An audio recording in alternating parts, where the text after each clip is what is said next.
let's talk about the lack of leadership with women, particularly black women, the lack of influence. So when I was growing up, I didn't have too many women that impacted my life. And those women that did impact my life, right, they were older women. So I didn't really hang around females within my age group because I was considered to be lame or outcast or whatever. I wasn't considered to be popular. So I hung around with males, boys, because they were more interesting, they were more fun, and I had a lot to learn from them. It's quite sad. It's quite sad within this generation that there's still not enough women influence out here or leadership. And to be quite honest, there'll probably be about 10 to 20% of women that will be qualified leaders, especially within our community. Maybe like 10 to 20%. Because everybody else is at the bottom of the bracket.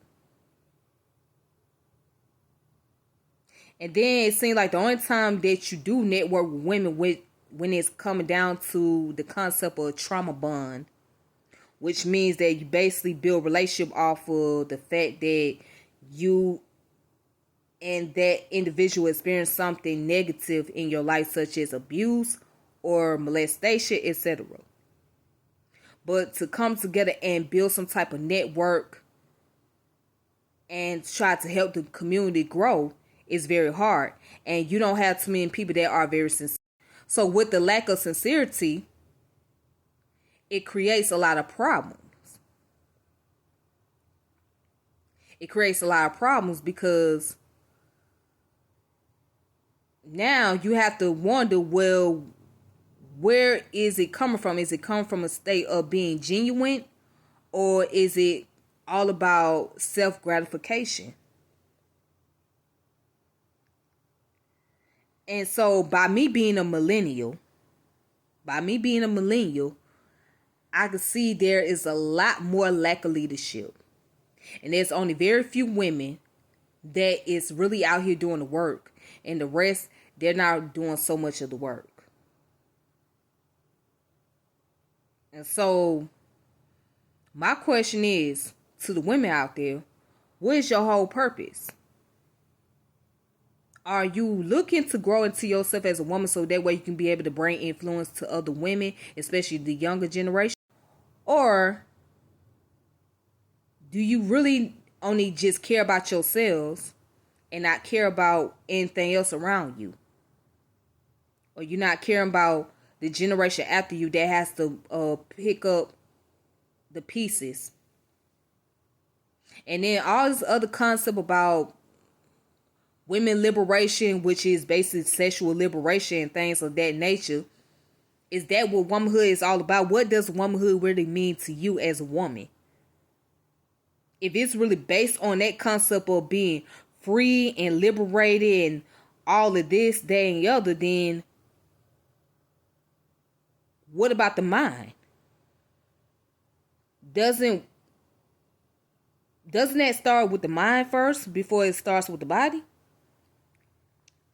I mean, is the mind more important?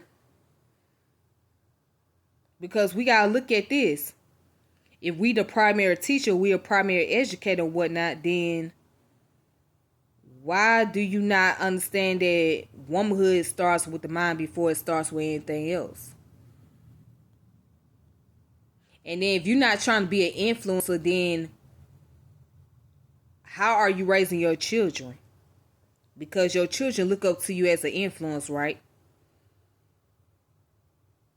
This is why I am thankful for those women, those older women that came before us who tried to impart the wisdom, who tried to set the boundary for us. However, people condemned those women for what they did, but they did the best they could. They did what they knew how to do. But they still got condemned for it. Instead of people looking back and looking at all the information and the knowledge they was trying to impart and the wisdom they were trying to give us, is just so much condemnation going on, as if these people weren't trying to do nothing, or these women weren't trying to do anything to help us or trying to benefit us later on down the road. So, again, what does womanhood mean to you as a woman? And what does that look like? I'm just asking. But anyways, y'all take it. Peace out.